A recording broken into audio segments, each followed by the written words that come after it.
جو انسان کی قدرت کے اندر چیزیں ہم ایک دوسرے کا، ہمیں تو حکم ہے ایک دوسرے کی کا تعاون کریں. ایک چیز میرے پاس نہیں ہے تو میں مانگوں گا جناب امجد صاحب سے، ڈاکٹر پٹیل صاحب سے، صابر صاحب سے، باہم تعاون ہے. ان کو حکم ہے کہ آپ مدد کریں، کوئی مجھ سے مانے گا تو میں یہ چیزیں باہم تعاون ہے. وہ معاملات کے جو انسان کی قدرت سے باہر ہیں، اس کے اندر بارش ہو گئی، اولاد کے معاملات ہو گئے، دوسرے تیسرے بہت سے ہیں. تو اللہ تعالیٰ کے ساتھ تعلق، اور جو چیز انسان کے بھی قدرت میں ہے وہ بھی اللہ تعالیٰ سے مانگنے کا حکم ہے. اس میں برکت ہوتی ہے، اللہ تعالیٰ کو یاد کرنا ہوتا ہے اس میں.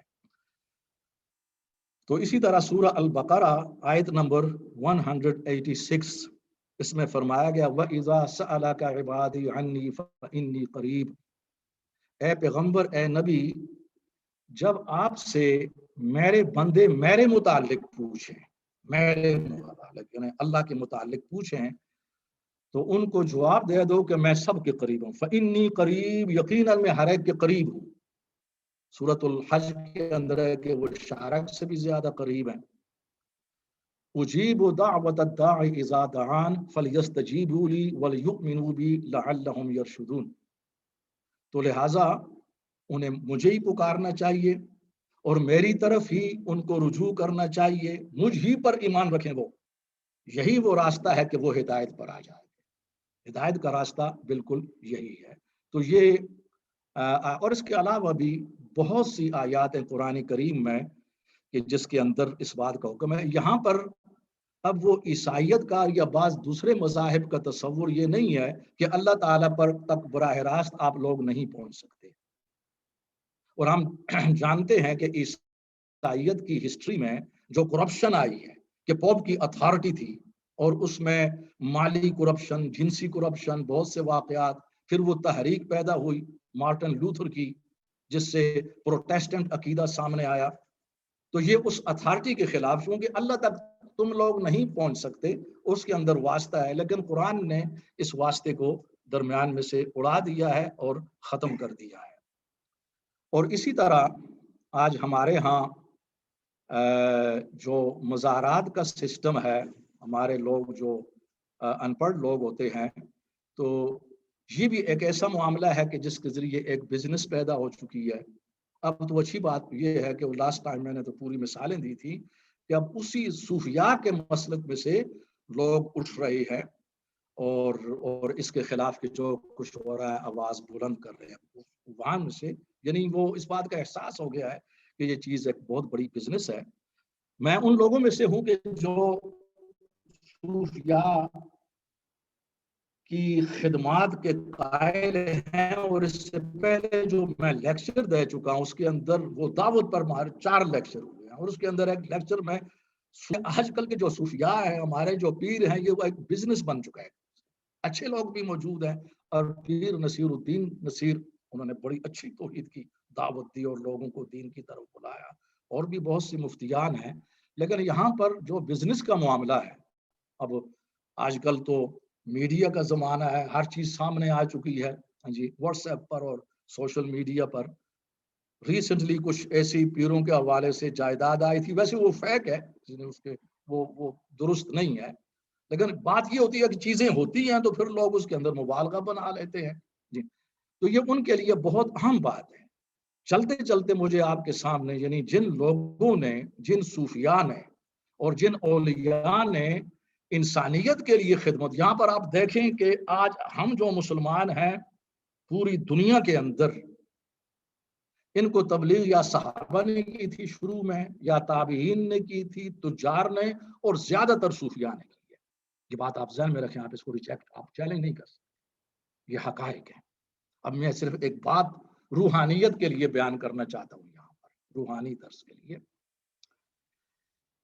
کہ یہ آج کل پاکستان میں جو علاقہ ہے مکران، اچ اور یہ گوادر، کچھ سندھ کے علاقے اور کچھ بلوچستان کے، میں ماضی کی بات کر رہا ہوں، آج سے کوئی 600 سال یا 650 سال پہلے ایک خاندان اس پر حکومت کیا کرتا تھا. حکومت تھی، بادشاہ تھے وہ، اور ان ہی میں سے ایک سلطان حمید الدین بھی تھے جو بعد میں شیخ حمید الدین بنے. یہ سلطان بہاؤالدین کے بیٹے تھے، اپنے باپ سلطان بہاؤالدین کے انتقال کے بعد یہ قریشی تھے، وہ عرب سے آئے ہوئے تھے، تو ان کی حکومت تھی تو بہت بڑی. تو یہ سلطان حمید الدین ابھی میں کہوں گا 21 سال تک انہوں نے حکومت کی، بڑے جاہ و جلال اور بڑی شان و شوکت کے ساتھ اس پورے علاقے پر. اس دور میں ایک واقعہ ایسا ہوا کہ زندگی بدل گئی، لات مار دی پوری بادشاہی کو، فقیری کی طرف آ گئے. بعض واقعات ہیں انسان کی زندگی کے اندر انسان چینج ہو جاتا ہے، بہت اہم واقعات ہوتے ہیں. واقعہ ایسا ہوا کہ ان کا جو محل تھا ایک باغ کے اندر تھا سلطان حمید الدین کا، اور دوپہر کے وقت یہ آرام کیا کرتے تھے. ہمارے ہاں اس کو قیلولہ کرنا کہتے ہیں، اردو زبان میں قیلولہ. دوپہر کا آرام جو ہاٹ کنٹریز ہیں آپ لوگ جانتے ہیں کہ اس میں بڑا عام ہوتا ہے دوپہر کا. تو ان کی ایک خادمہ ہوتی تھی جس کا نام نونیت تھا. وہ خاتمہ ان کے بستر کا اور سارے معاملات کی انچارج تھی. وہ ہر روز بہرحال وہ دوپہر کو آرام کرتے تھے، ان کا بستر جو نا بچھانا، سجانا، باقی لوازمات کا اہتمام کرنا. ایک دن ایسا ہوا کہ اس خادمہ نے، نونیت نے، وہ بستر جب تیار کیا، وہ شاہانہ بستر تھا، بڑا نرم تھا. اس کے دل میں یہ خیال آیا کہ ابھی تو بادشاہ کے آنے میں دیر ہے، تھوڑی دیر کے لیے اس پر میں لیٹ کر ذرا اندازہ کرتی ہوں. لطف اندوز ہوتی انسان ہے، وہ آ جاتے ہیں ایسے خیالات. وہ اس پر لیٹ گئی. نرم تھا تو دل میں آیا تھوڑی دیر اور، تھوڑی دیر اور، ہے نا وہ وسوسہ آتا ہے. اس تھوڑی دیر اور کے اندر وہ سو گئی، نیند آ گئی اسے. لیکن وہ معمولی خادمہ نہیں تھی، بہت بڑی عالمہ تھی، بہت بڑی صاحب معرفت تھی. بادشاہ سلامت آ گئے جب دیکھا کہ ایک جو ہے نا سرونٹ، ایک خادمہ شاہی بستر پر ہے. یہ بہت بڑا جرم تھا. اٹھا کر نیچے پھینک دیا، سپاہیوں کو بلائے، اسے باندھ دو، 100 کوڑے مارو، بہت بڑی سزا ہے اس کے لیے. اس کو جب باندھا گیا، جب کوڑے مارے جانے لگے تو ہر کوڑے پر وہ ہنس دیتی تھی بڑے اعتماد کے ساتھ. جب 5-10 کوڑے لگ گئے اور یہ منظر جاری رہا اس خادمہ کے ہنسنے کا، تو بادشاہ نے حکم دیا سلطان حمید الدین سے، اسے کھولو میرے پاس آؤ، یہ قصہ کیا ہے، ماجرا کیا ہے. جب اسے کھول کر بادشاہ کے سامنے پیش کیا گیا تو بادشاہ نے پوچھا کہ یہ تو بڑے سخت کوڑے ہیں، ان کی جو ضرب ہے، ان کی جو ہٹ ہے وہ تو زخمی کر دیتی ہے، تمہاری تو آہیں نکلنی چاہیے، فریادیں نکلنی چاہیے، تو یہاں پر تم بڑے اعتماد کے ساتھ ہنس رہی ہو. تو اس خادمہ نے جواب دیا، میں اس لیے ہنس رہی ہوں کہ میں تھوڑی دیر کے لیے اس پر لیٹ گئی، بے اختیار نیند آ گئی مجھے تھوڑی دیر کے لیے، اور اس پر اتنی سزا ہے کہ 100 کوڑے مجھے پڑ رہی ہے. تو ان لوگوں کی سزا کیا ہوگی؟ ہر روز اس پر طویل نیند کرتے، طویل کی سزا ہے کیا. جب یہ بات ہوئی تو بادشاہ تڑپ کر اٹھا. ہاں تم نے کیا بات کہی، دوبارہ کہو. جب اس نے دوبارہ بات کی تو اس نے کہا یہ بات تو میرے ذہن میں نہیں تھی. اسی وقت اس نے اعلان کیا بادشاہی میری نہیں ہے، اپنے رشتہ دار کے حوالے کی، اس کو لات مار دی اور فقیری اختیار کر لی. اس نے دین کی طرف ہوا اور وہاں پر اس نے دین کی تعلیم حاصل کی. اور اس زمانے میں اس ایریے میں اکثریت غیر مسلموں کی ہوتی تھی. انہوں نے اپنے آپ کو دعوت کے لیے، تبلیغ کے لیے، لوگوں کی اصلاح کے لیے وقف کیا، اور ان کی تبلیغ سے جناب وہ ہزاروں لوگ مسلمان ہوئے، لاکھوں تک تعداد. ان کی عمر بھی پھر اس کو شیخ حمید الدین یا صوفی حمید الدین ان کا نام تھا. تو ان کی عمر کے بارے میں تو ذرا مبالغہ ہے، لیکن یہ 150 سال تک زندہ ہے، ورنہ 170 سال بھی ہے، لیکن اس میں مبالغہ ہے. جو صحیح روایات اس کے اندر کے تقریباً 150 سال تک ٹھیک ٹھاک تھے اور اپنا کام کر رہے ہیں. آپ دیکھیں کہ یہ ہیں لوگ کہ جن کی خدمات ہیں، اور ان کی بہت بڑی ریسپیکٹ تھی، چونکہ شاہی خاندان سے تھے، جہاں بھی جاتے تھے ہزاروں لوگ ان کا استقبال کرتے، فقیر آتے، لیکن تھے فقیر.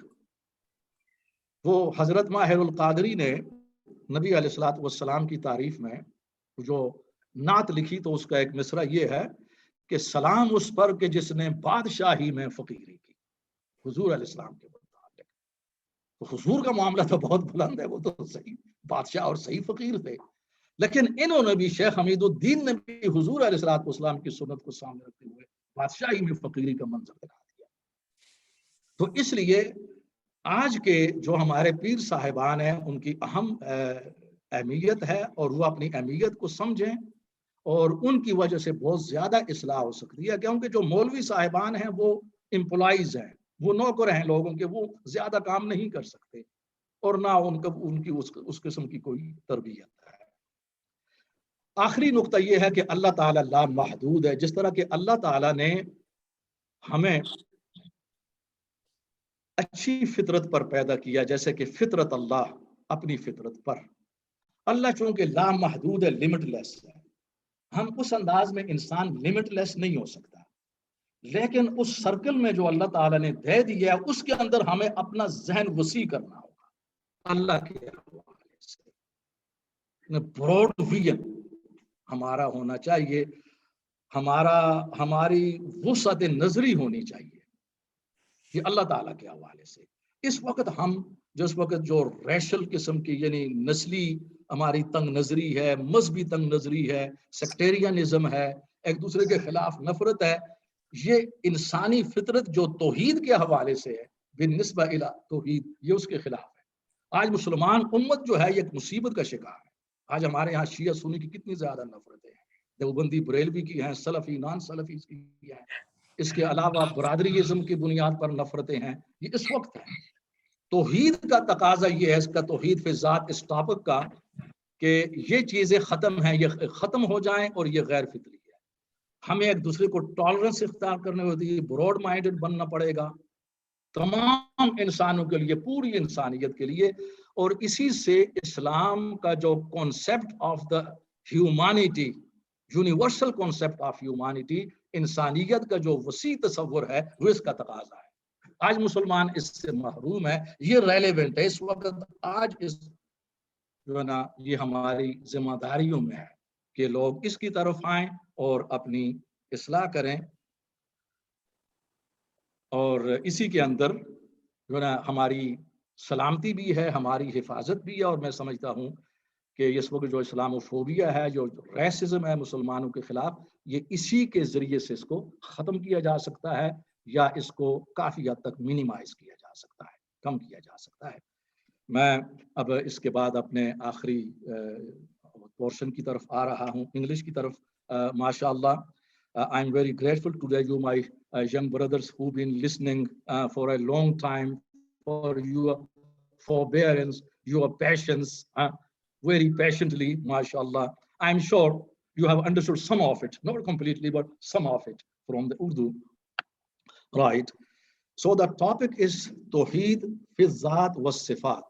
It means the oneness of God Almighty in terms of his own entity, Zat, being as God, being as the objective of worship, was Sifat, and in terms of his qualities and his attributes. Right. It means Allah subhanahu wa ta'ala is unique in terms of his qualities, in terms of his Zat, as he is, being as God Almighty, being as Allah, being as the deity of worship. He is unique, and there is no resembling, there is nothing we can say in the physical sense or we can imagine.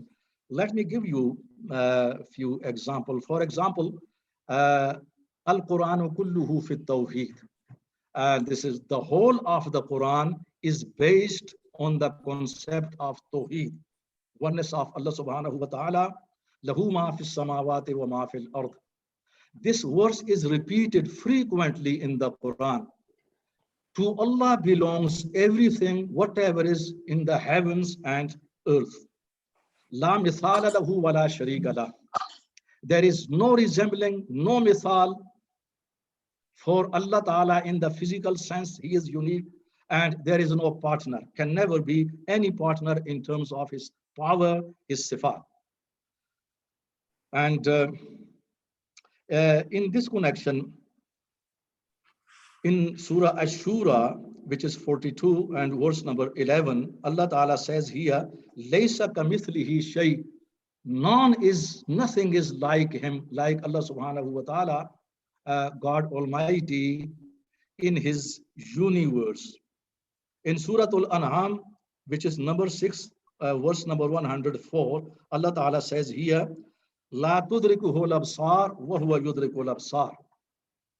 And our eyes of the people and our visual perception can never comprehend the entity of Allah subhanahu wa ta'ala in real sense.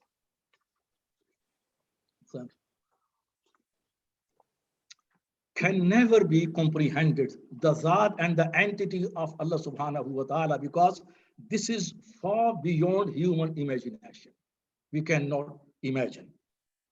وَهُوَ يُدْرِكُ الْأَبْصَارَ. And He, Allah subhanahu wa ta'ala, can see us, can comprehend us, because He is Khaliq. We have been created by Allah ta'ala. Obviously, there is no problem for Allah ta'ala in terms of His own universe. And now the point is very important, Tawheed and Insan. The relationship between Insan, human beings, and Tawheed concept of the oneness of Allah subhanahu wa ta'ala. Allah ta'ala has created, and this is a great ni'mat and the blessing from Allah ta'ala. This Insan, human being, has been created as a great and dignified creature from all rest of the creations created by Allah subhanahu wa ta'ala. In Surah Al-Baqarah, he has been created as a Khalifa agent, as a naib assistant. When Allah ta'ala decided to create Hazrat Adam alayhi salatu wasalam, the first man, first person, and he said, وَإِذْ قَالَ رَبُّكَ لِلْمَلَائِكَةِ إِنِّي جَاعِلٌ فِي الْأَرْضِ خَلِيفَةً. When Allah ta'ala said to his angels, the angels, they were assembled there, and Allah ta'ala said to them and revealed his decision, I'm going to create a Khalifa on the earth. Then after that, Hazrat Adam alayhi salatu wasalam was created by Allah ta'ala. So that was the human, that's the human dignity, dignified, respected by Allah ta'ala. And in Surah Al-Isra, and he is regarded clearly by Allah ta'ala as the most noble of the creatures. And generally we call it, and this is very quite famous in Urdu, Insan is Ashraful Makhluqat. Insan Ashraful Makhluqat. And it has been stated by Allah Ta'ala in Surah وَلَقَدْ كَرَّمْنَا بَنِي آدَمَ وَحَمَلْنَاهُمْ فِي الْبَرِّ وَالْبَحْرِ وَرَزَقْنَاهُم مِّنَ الطَّيِّبَاتِ وَفَضَّلْنَاهُمْ عَلَى كَثِيرٍ مِّمَّنْ خَلَقْنَا تَفْضِيلًا. We have respected the son of Adam, all human beings. And this is the origin of Insan, human beings. And we spread them over land and sea. And this is the ability of Insan. It has been separate and controlling over sea, oceans, and also land as well, because of his enormous abilities and skills granted by Allah Ta'ala. And we provided this Insan, same human beings, the pure his provision, sustenance. وَفَضَّلْنَاهُمْ عَلَى كَثِيرٍ مِّمَّنْ خَلَقْنَا تَفْضِيلًا. And we preferred these human beings over the much of our creations. So human, he has been dignified. And the second point is Tawheed, oneness of Allah Ta'ala. This is the integral part of human nature. As I already stated, Allah Ta'ala says in the Quran, فِطْرَةَ اللَّهِ الَّتِي فَطَرَ النَّاسَ عَلَيْهَا, from Surah Ar-Rum. Insan has been created on Allah's nature. Allah has created with a special nature. This is a pure nature, right? So Tawheed is the part of human nature. We find beautiful and amazing instances even from the history of the polytheists, the pagans of Arabia. For example, when they were questioned by the Holy Prophet sallallahu alaihi wasallam and his companion, who created heavens and earth? O people, O idol worshippers, you are not accepting Tawheed and the Quran. Tell us, who created? Man khalaqa as-samawati wal ard. La yaqulunna Allah. And their reply was, according to the Quran, that's Allah Ta'ala who created. They never mentioned the name of any Hubal, Lat, Manat, Uzza. They were the famous, outstanding idols that used to be worshipped in those days. Right? No, they never mentioned. Then again, the beautiful example, this is provided by the Quran in Surah Al-Ankabut as well as in Surah Luqman, and the beautiful examples. And this is concerning their voyage when they're traveling through the sea, right? And that was happened virtually. And Allah Ta'ala says there, when they travel through the sea in the ships, embarked into the ships, and when they are surrounded in the midst of the sea by the horrible waves of the sea in the form of the dark clouds, the zulal. So, da'avullaha mukhlisina lahuddin. So, in the state of khawf, they are terrified, they are frightened, and out of the state of khawf and this fear, they always said, exclaimed, Ya Allah, save us. Ya Allah, save us. We are in a great danger. They never mentioned any names of their idols. Right. Then Allah Ta'ala says in Surah Al-Ankabut, when they are saved and rescued by Allah Ta'ala with his special help on the land, immediately they started shirk again, because they were out of the danger. And again, Gumrai was deviation, the astray was there, welcoming them, unfortunately. That's the human nature. Why? Because the system of the tarbiyah that was collapsed for ages before the advent of the Holy Prophet alayhi salatu wassalam. And according to the historical narrations, history, in Arabia there was no shirk. The people were on the true Tawheed, oneness of Allah Ta'ala, due to the great work of Hazrat Ibrahim alayhi salam and his great son Hazrat Ismail alayhi salam. Because they lived there, they built Kaaba. Kaaba was the great practical symbol of Tawheed, oneness of Allah Ta'ala. And for a long time, according to the history, there was no shirk in Arabia. When shirk was started, that's terrible. That was due to the work and the struggle of Amr bin Luhay, this man, only this man. Because of this man, shirk was started there.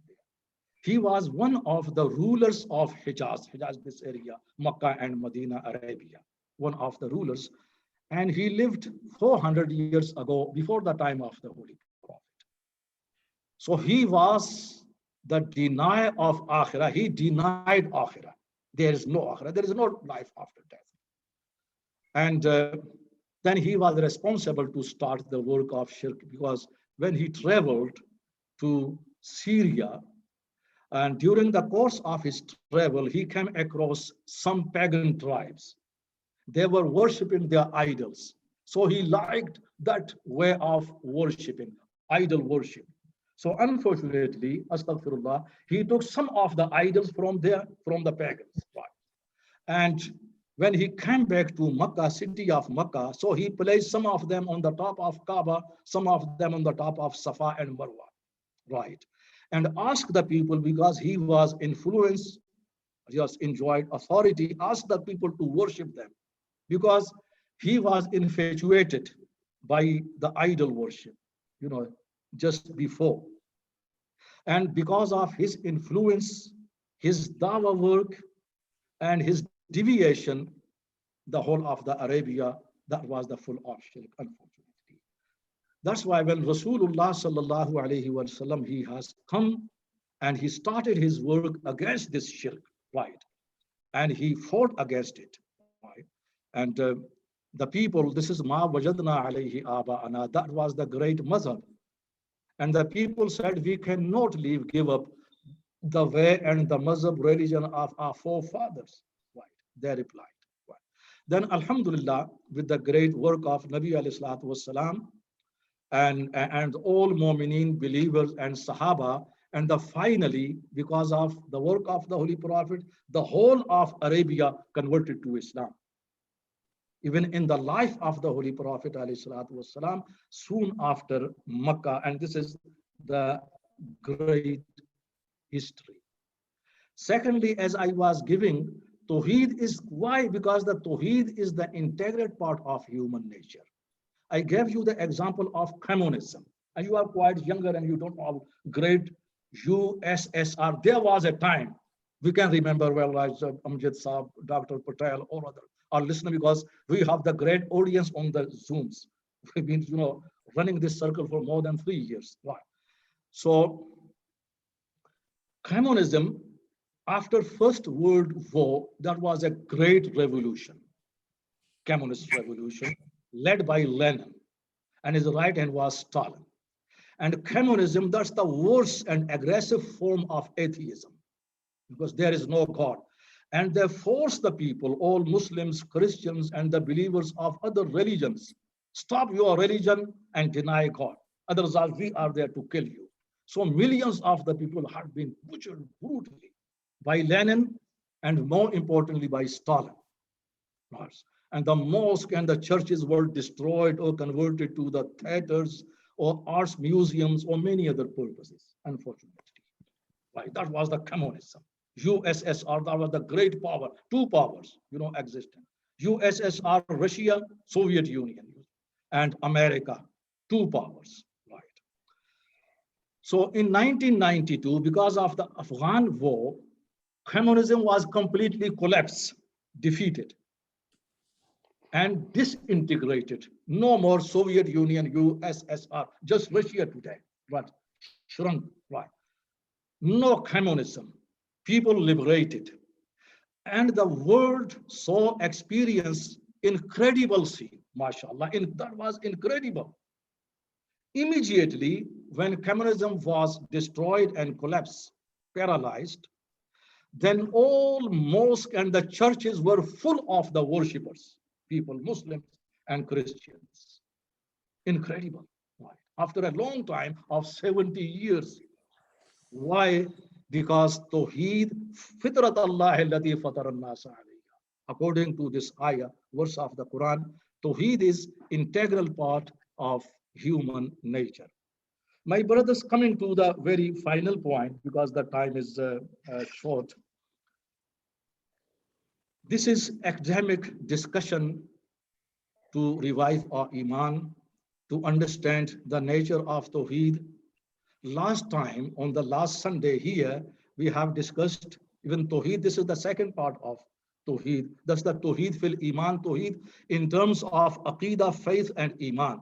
This is the second part, right? So we have to, correct and improve our Aqidah and Iman and our morality as well. But there are two important things. They are related to us today. This is the relevant, applicable today in the 21st century regarding our obligations today. In the sight of this lecture, I must say there's 2 points. The first one is the direct attachment with Allah subhanahu wa ta'ala, direct link. This is the beauty of Islam.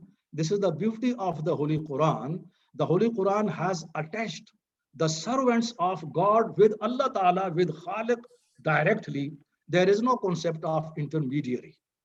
There is that. That's why we recite every day in our 5 daily prayers, time and again, Iyyaka na'budu wa iyyaka nasta'in. You alone, O Allah Ta'ala, we worship. And you alone we seek help from you. Right. And we have many other verses having the same nature and imparting the same message to us. So there is a direct link. Right. So we have to remember Allah subhanahu wa ta'ala, and there must be, because there is a history, the long history of Christianity, for example, not going to Hinduism because the time is very short. From the history of Christianity, the concept was intermediary. No Christian can approach God Almighty directly, must go through the authority of Pope. And that resulted in the form of huge corruption, financial corruption, as well as sexual corruption as well. There is a long history. That's why a movement started against the Pope and this authority, led by Martin Luther, 500 or 60 or 50 years ago, Martin. Then the new faith, Protestant, again Catholic, existed and came into being. What's that one? Why? Because no one was allowed to, invoke Allah Ta'ala, God Almighty directly, and the result was corruption. And we experience the same corruption today in the Muslim life as well. We need to get rid of that. And this is, I always said, this is the duty of the Sufis and peer type people, because they occupied the good authority, comparing to imams and the Maulvis and the khatibs, because they are employees of the committees. They have no authority, no influence, only except few people who are completely independent. As long as peer's position is concerned, it occupied the proper authority. They are responsible. I must tell you that today we are Muslims because of the great, because of the enormous, and because of the tireless work of Sufis. They rendered the enormous, mashallah, services to spread Islam. I gave the example of one of them, Sheikh Hamiduddin, and perhaps you understood some of it, and no time to elaborate it, but you must keep in your mind, they are great services, right? But today, this is a business, right? They have to improve themselves. The second point is more important, my brothers, for us today. Because Allah Ta'ala, we have been created on Fitrat-e Salima, pure nature, which is related to Allah Ta'ala. Allah Ta'ala himself said in Surah Ar-Rum, right? There is no hadith, this is the verse of the Holy Quran. Since Allah Subhanahu wa Ta'ala, his Zat is La Mahdud, limitless, very wide, enormous, you can't imagine. And human beings, this is the masterpiece of the creation of God, on the same nature. In our, we can never be limitless like Allah Subhanahu wa Ta'ala. No, it's not possible. You can't imagine. However, Allah Subhanahu wa Ta'ala has provided a specific circle to human being. Within this provided circle, we have to be broad-minded. Our vision must be wider and broad. This is nisba ila tawheed. And this is very important, essential, like namaz, like tawheed, like hajj, like all other obligations. We have to be broad-minded. We have to be loving everyone, loving for humanity. So here we derive and we prove the great concept of humanity in the Quran. What's the concept of humanity in the Quran and Islam? We can understand from here. Because bin nisba ila tawheed, this is nisba, attachment, affiliation with Allah Subhanahu wa Ta'ala through the concept of tawheed. So today, Muslim Ummah is suffering everywhere, in every corner of the world. You can experience today, witnessing, because of the narrow-mindedness, because of the sectarianism, because of the fights between Sunnis and Shias, because of the sectarian tendencies and hatred between different sects, Deobandis, Barelvis, Salafis, non-Salafis today. And also from the other side, on the political basis, social and brotherlyism as well. This is against this concept of Tawheed. This is the proper practical application today. This Tawheed applied today, now, at the moment. We have to be broad-minded. We must have the love and respect for all other, mutual love, tolerance, and respect. This is very important in the light of this concept of Tawheed. This is the concept of humanity. May Allah help us to understand the reality. May Allah protect us. And that's all today. Thank you for listening. وَمَا عَلَيْنَا إِلَّا الْبَلَاغُ الْمُبِينُ. اب ہم سب سے پہلے سوالات اپنے وہ لیں گے زوم سے، جو ہمارے ساتھی زوم پر ہیں، اور اس کے بعد ہم لائیو لیں گے جو ہمارا آڈینس ہے. آپ لوگ اسی طرح اردو کے اندر ہی، جیسے کہ پہلے آپ سوالات کیا کرتے تھے، آپ ہیزیٹیٹ نہ کریں، اردو میں پوچھیں جو آبات ہوں گے. تو اس کے بعد ہمارے جو آڈینس ہیں ان میں سے ینگ تو بہرحال انگلش میں ہی سوال کریں گے اگر ان کا ہوا تو. بہرحال پہلے جو ہے نا وہ آپ اپنا آغاز کریں.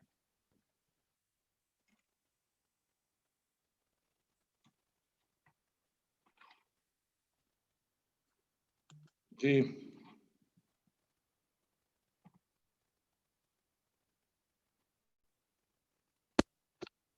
خواجہ جی خواجہ نذیر صاحب لاسٹ ٹائم ہم نے آپ کو مس کیا، آپ بڑی کوشش کر رہے تھے سوالات کرنے کی. ہمارے پاس جو آڈینس جو نا پاکستان سے بھی ہے، کینیڈا سے بھی ہے، ابروڈ سے بھی ہے، لندن سے بھی ہے، یعنی اور سلاؤ وغیرہ سے بھی.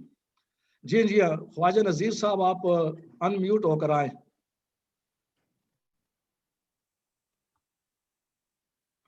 خواجہ صاحب پاکستان سے، فرام پاکستان. آواز نہیں آ رہی، انہوں نے میوٹ کیا ہوا ہے. ان میوٹ کریں. آپ ذرا پوچھ لیں آپ کے پاس اگر خواجہ مسعود صاحب کوئی کنٹریبیوشن اس میں حصہ. الحمدللہ ثم الحمدللہ، آپ کا لاسٹ لیکچر بھی ہوئی، آج کا لیکچر بھی الحمدللہ، اس سے بہت ساری باتیں ہمارے لیے یعنی مستفید ہیں، اور اس میں اللہ کو پہچاننے میں، اللہ کی وحدانیت کو ماننے میں، اور اللہ کی صفات کو سننے کے لیے ہم نے بہت کچھ سیکھا ہے. الحمدللہ ثم الحمدللہ. تو جو آپ نے انسان کی فطرت کی بات کی ہے، واقعی یہ بہت ہی اہم ہے. اور یہ ہے کہ کوئی بھی ہو، میں بھی جانتا ہوں، میں بھی یعنی اکثر میرے احبہ میں ملحد بھی ہیں، کرسچن بھی ہیں، اور دوسرے ریلیجن کے بھی ہیں، اور اگر ان کو دیکھا جائے تو جب بھی ان پہ کوئی صعوبت آتی ہے وہ خالق کی طرف جاتے ہیں. کوئی بھی ہو وہ خالق کی طرف جاتے ہیں. اور دوسرے خالد صاحب کیونکہ میں تو تبصرہ کر رہا ہوں، سوال نہیں کر رہا. جی خواجہ صاحب، خواجہ نذیر صاحب آپ آئیں. وہ پھر میوٹ ہو گئے. ہاں پرابلم ہے، ٹیکنیکل پرابلم ہے آپ کے پاس. جی مشینری الیکٹرانک سسٹم. جی یہ برادر سلمان جو ہے ہمارے سامنے وہ کوشچن کر رہے ہیں. جی ہم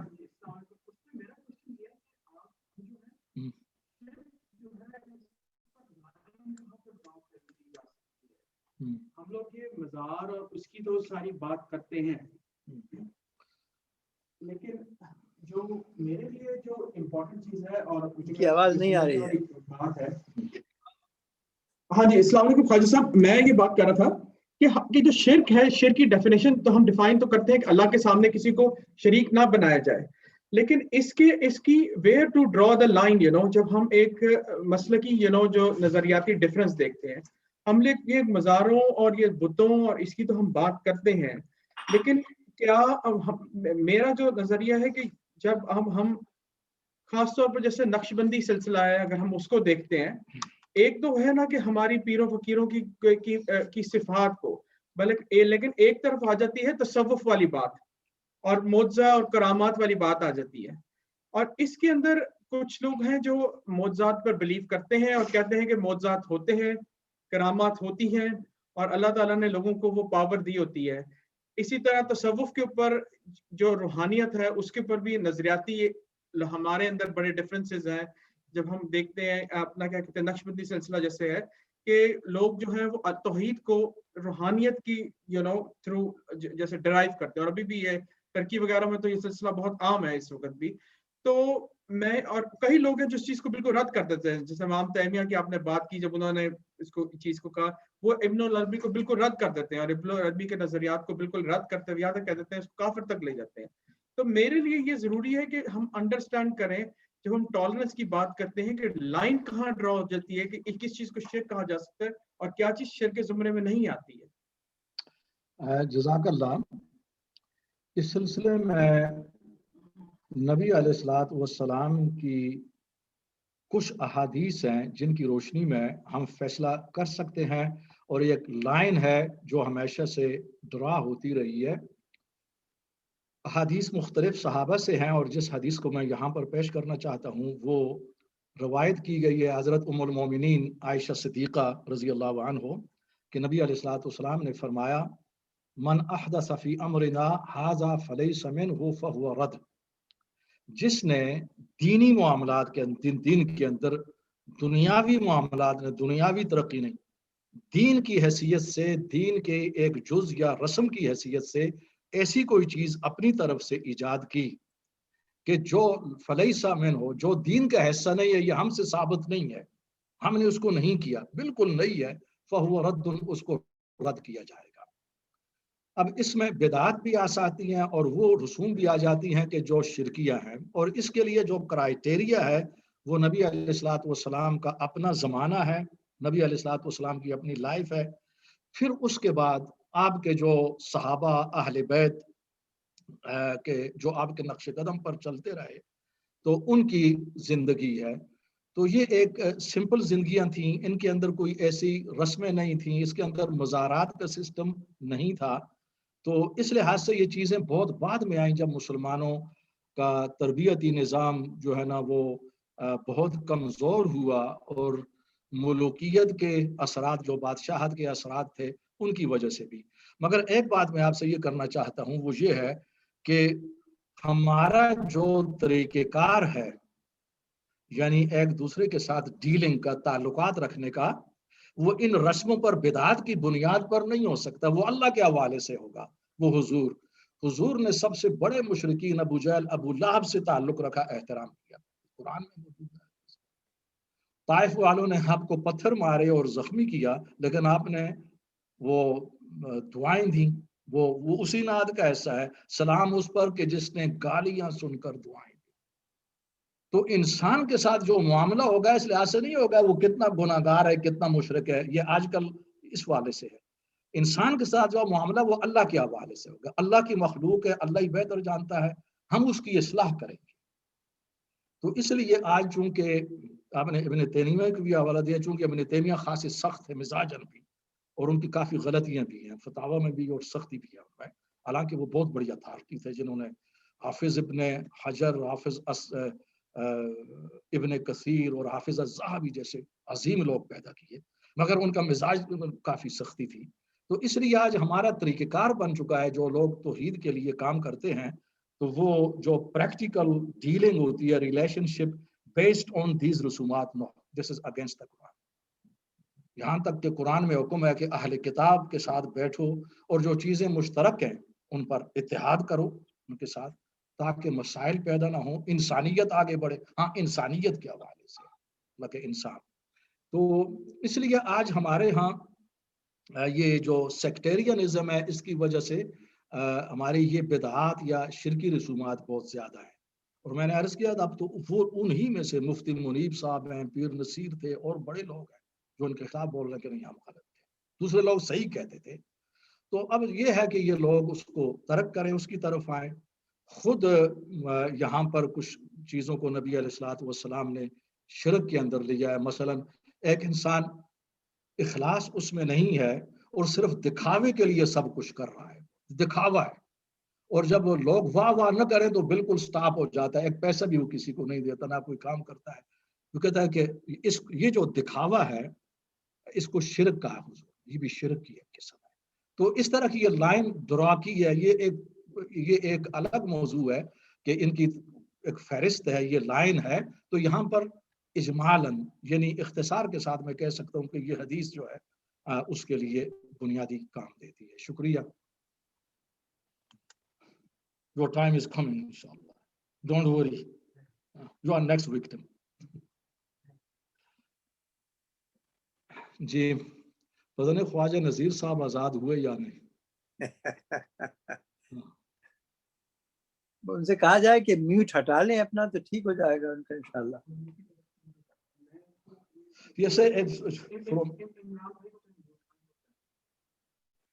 ہاں یہ گل عمران صاحب اگر ان کو ان میوٹ کر دیں، اگر وہ ہیں تو۔ آج چونکہ موسم اس طرح کا ہے تو کچھ حضرات شاید نہ ہوں۔ ہاں Alright, from your side, any question or comments? Yeah.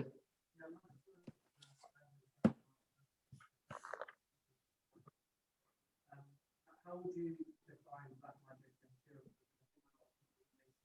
When type of black magic, they see a sort of power which is external to God, but perhaps that might be a form of shirk. So essentially, is the belief in black magic a form of shirk? And if not, then how do you go about understanding what black magic is and relating that to in an Islamic perspective?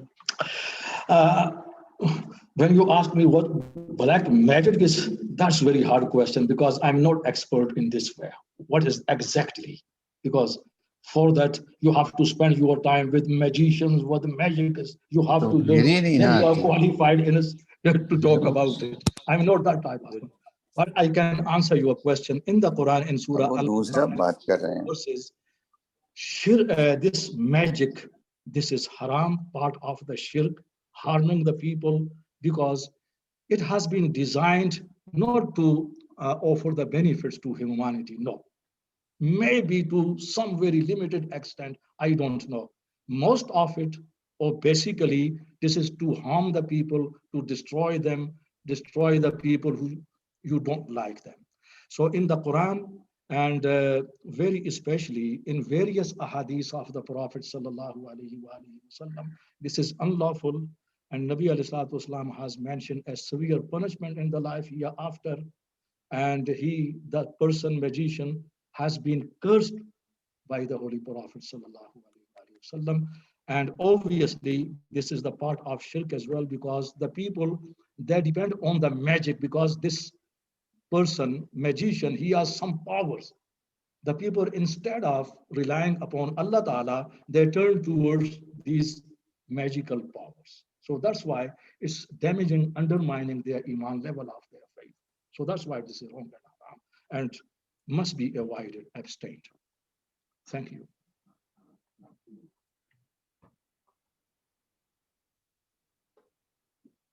Magic is said that the person who believes in magic will never going to go in Jannah, you know. Basically. No, it's a severe punishment in hellfire, no paradise. There's only one hellfire, those who believe in magic. Yeah. Any question?